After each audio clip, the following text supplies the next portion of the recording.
Hey friends! Welcome to Fun Fam Travels, weekend food trip in Tagaytay. Today, we're checking out a spot that's been making waves, Carlos Pizza Station here in Tagaytay City. We'll see if the hype is real with pizza, pasta, steak, and more.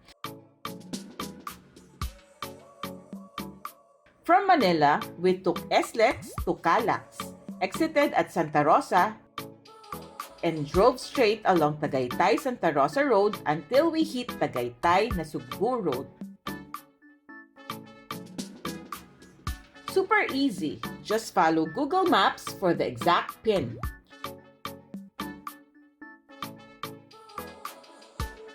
Carlos Pizza is tucked inside Station House, Tagaytay, so it's not hard to find once you're there.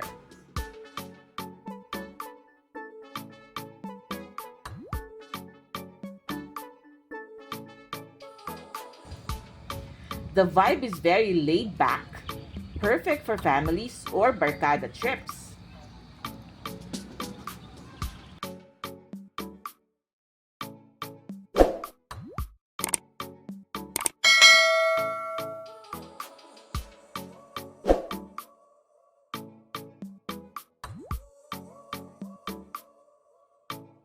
After a quick look around, we decided to pick a table outside to enjoy the cool Tagaytay breeze.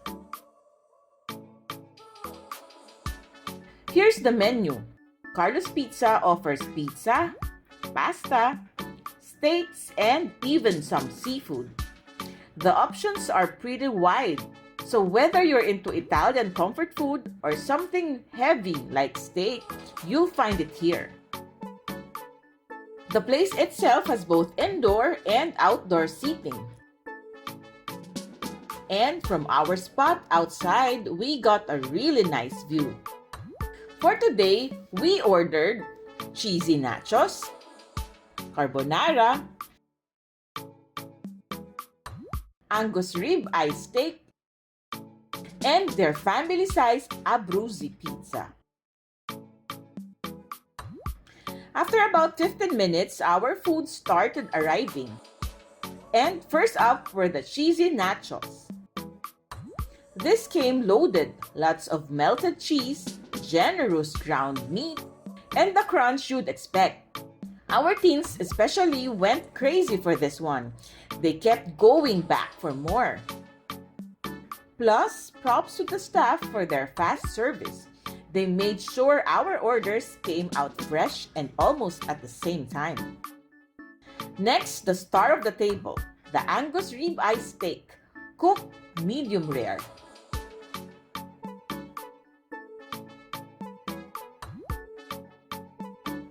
The portion was really big, perfect for sharing, and it came with mashed potatoes and a side of vegetables.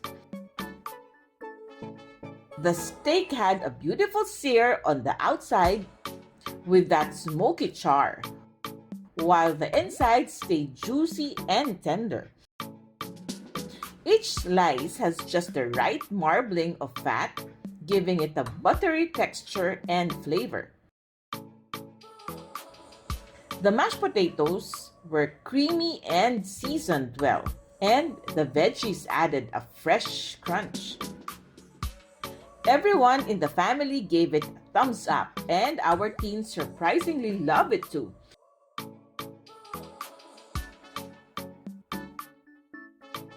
An easy 5 out of 5 for us.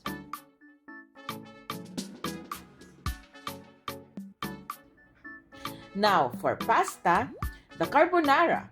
This is one of our family's comfort dishes, and Carlos Pizza did not disappoint. The sauce was creamy and rich, not overly salty, and it clung perfectly to the pasta. There was a good balance of bacon bits and cream. So every bite had flavor. The serving size was generous, good enough for the 5 of us to share. It's simple, classic, but done really well. Definitely a winner for us. Another 5 out of 5. Finally, the family-size Abruzzi pizza. This one's huge, thin crust with lots of meat toppings. The slices were crunchy on the edges but still soft in the middle. Flavor-wise, it's meaty and savory, but not overwhelming. So you can actually finish a few slices without feeling too heavy.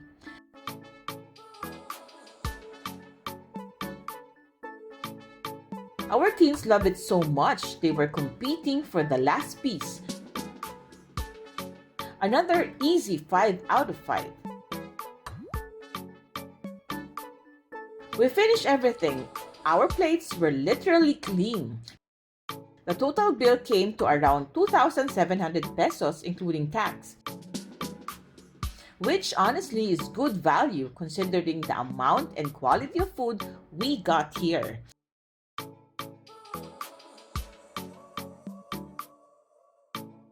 After dinner, we strolled around Station House, which has an open area where you can just enjoy the cool Tagaytay weather. Perfect way to end the meal.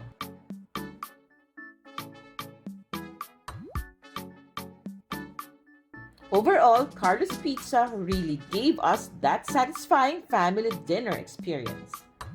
So that's our Carlos Pizza experience here in Tagaytay City. From the cheesy nachos, juicy Angus rib eye steak, creamy carbonara, and the big Abruzzi pizza, everything hit the spot. Service was quick, portions were big, and the taste was worth the drive. That's all for now, friends. Like and subscribe Fun Fam Travels for more family-oriented travel experience.